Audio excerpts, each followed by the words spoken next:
Les amis, qui parmi vous aujourd'hui est d'accord avec moi que ce système de favoris à une Coupe d'Afrique des Nations ne tient plus, les gars? C'est de l'ancienne histoire. Il faut ronger ça et oublier ça. Même le fait de dire, ou en tout cas les spéculations comme quoi on est chez nous, on joue la CAN, on a organisé la CAN, et donc l'arbitrage est forcément de notre côté. C'est de l'histoire ancienne. C'est vraiment de l'histoire ancienne.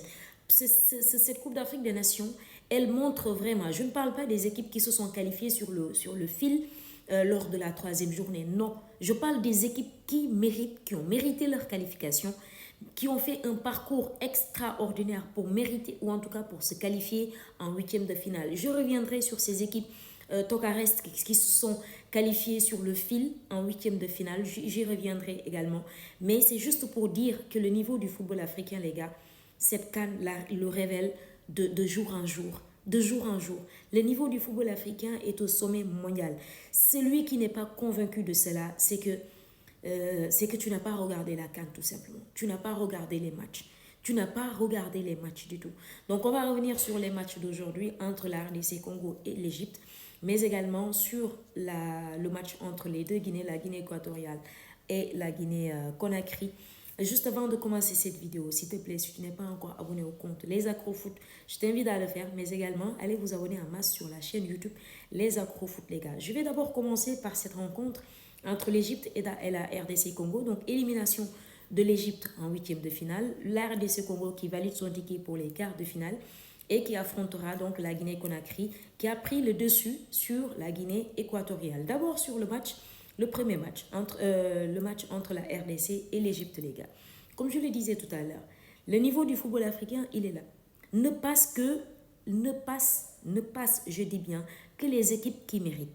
Tout le monde sait, tout le monde a vu le parcours de cette équipe égyptienne lors des phases de groupe. Ils sont passés au deuxième tour avec 3 points, parce qu'ils ont eu 3 matchs nuls, les gars. Mais c'est impossible pour nous dire la vérité. Cette victoire de la RDC Congo, pour moi, c'est du mérite. Les joueurs ont été récompensés de leurs efforts. C'est ça la réalité du football aujourd'hui. C'est-à-dire que sur le terrain, tu as beau gagner 7 étoiles ou 4 ou 1, les choses se passent sur le terrain. Aujourd'hui, cette équipe congolaise, la RDC Congo, elle a joué sans complexe. Elle a géré son match. Elle a joué le match comme si c'était une finale. Est-ce que vous comprenez? Les joueurs ont bien géré leur match, techniquement, tactiquement, ils ont bien géré ce match-là face à des Égyptiens qui étaient sans solution offensive. Pour moi, il y avait que Moustapha Mohamed qui était là, qui a marqué dans tous les matchs, autant pour moi, de phase de groupe, mais également, c'est le seul joueur qu'ils ont aujourd'hui capable de faire la différence. C'est ça la réalité. À chaque fois que l'Égypte était vraiment, comment dirais-je, allait mal, c'est Moustapha Ahmed qui égalisait ou en tout cas je sais pas, qui faisait revenir l'équipe dans un match. Également aujourd'hui, c'est lui qui marque cette égalisation sur penalty, bien évidemment à la 46e minute de jeu, sur une faute du défenseur congolais. Le Congo qui avait déjà ouvert le score, bien évidemment sur une touche, sur une action de touche, autant pour moi. Normalement, la touche, c'était pas une touche congolaise, très sincèrement. Le ballon devrait revenir aux Égyptiens. Mais ils veulent tellement faire le malin que ça leur tombe dessus. Aujourd'hui, je pense que la RDC Congo, les joueurs congolais, ils ont été plus qu'intelligents. C'est la raison pour laquelle je dis, ils ont vraiment joué le match comme si c'était une finale. Comme si c'était une finale. Ils se sont battus jusqu'au bout. Jusqu'au bout, ils se sont battus. D'accord? Alors aujourd'hui, je pense que cette qualification en quart de finale, c'est beaucoup plus mérité du côté congolais que du côté égyptien. Je suis vraiment désolée. C'est vrai qu'à 10 contre 11, ils ont quand même, les Égyptiens, je dis bien, parce qu'ils ont eu, Amdi a eu un carton rouge à la 97e minute de jeu. Ils se sont gérés jusqu'au tir au but. Et même ça, je pense que c'est voulu. C'est carrément voulu.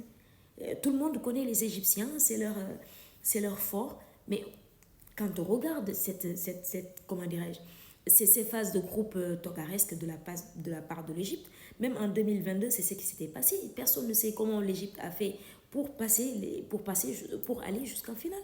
Personne ne sait. Mais ça ne peut pas tout le temps fonctionner, surtout avec une équipe qui vieillit.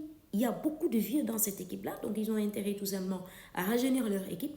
Et j'espère que l'Égypte reviendra plus forte peut-être pour les prochaines échéances. En tout cas, victoire pour moi méritée au tir, même si c'est au tir au but, c'est une victoire méritée parce que la RDC Congo a su se gérer. Les joueurs ont su se gérer jusqu'au coup de sifflet final. Alors, de l'autre côté, il y avait le match entre les deux Guinées, la Guinée équatoriale et la Guinée-Conakry. Personnellement, j'avais parié sur la Guinée-Conakry parce que j'ai vu le match qu'ils ont joué face au Sénégal, raison pour laquelle je me suis dit, même donc le match aussi entre la Guinée équatoriale et la Côte d'Ivoire, tout le monde sait que cette Guinée équatorienne, même si elle a marqué beaucoup de buts avec 9 réalisations lors des phases de groupe, c'est pas une équipe également joueuse, que l'on se dise la vérité, ils jouent avec un bloc bas. Ils jouent avec un bloc très très très bas. Surtout lorsque vous perdez un joueur, comment dirais-je, vous êtes réduit à 10 contre 11, bon, à 10 contre 11, je peux comprendre quand même qu'ils jouent avec un bloc bas. Ça, je peux comprendre. Mais à 11 contre 11, pourquoi tenter ce bloc bas? Ça ne sert absolument à rien. Et aujourd'hui, j'ai aimé cette équipe guinéenne, la Guinée-Conakry, l'équipe de Kabadiara, parce qu'ils ils se sont livrés. Ils se sont carrément livrés au niveau du milieu. Bon, c'était la bataille du milieu, parce que dès l'instant que les autres jouaient en bloc bas, ils ne vont pas également se laisser faire, ça c'est sûr. Mais l'équipe guinéenne a eu vraiment un milieu très combatif aujourd'hui. C'est vrai qu'ils n'ont pas eu un jeu direct. Ils ont essayé vraiment de passer sur les ailes, sur les côtés, parce qu'en un certain moment, avec une équipe, comme je le disais tout à l'heure, qui joue avec un bloc bas, c'est difficile de percer la défense. C'est très, très, très difficile. Même si on regarde aujourd'hui le but qu'ils ont marqué à la 98e minute de jeu par Mohamed Bayo, c'est parce que tout simplement, en un certain moment, Kabadiara a misé sur l'auto. Donc, il a mis le duo Mohamed Bayo-Girassi. Dans les derniers instants du match, les Guinéens ont beaucoup cherché Girassi. Ils ont eu pas mal d'occasions. Et à la 98e minute de jeu, voilà, c'était leur chance. Ils l'ont saisi. Ils l'ont saisi tout simplement. Ils avaient marqué un but qui était hors jeu, mais ils se sont rachetés avec ce but marqué, ce but qui leur offre donc la victoire et la qualification pour les quarts de finale. J'entends les gens parler de qualification historique. Je ne vois pas, bon, d'accord, c'est que depuis qu'il y a il y a les phases, parce qu'avant il y avait les phases éliminatoires, d'accord, élimination directe, je veux dire, mais il n'y avait que les quarts de finale.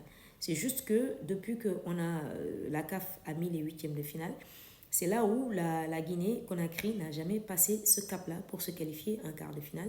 Mais avant cette modification, la Guinée-Conakry s'est qualifiée une fois ou deux fois en quart de finale de la Coupe d'Afrique des Nations. Donc, c'est pas aussi historique que les gens le disent quand même. Mais en tout cas, victoire vraiment méritée également pour cette équipe guinéenne de Kabadiara qui se qualifie en quart de finale de la Coupe d'Afrique des Nations. Un exploit. Donc, la deuxième affiche des quarts de finale, ce sera entre la Guinée et bien évidemment la RDC Congo.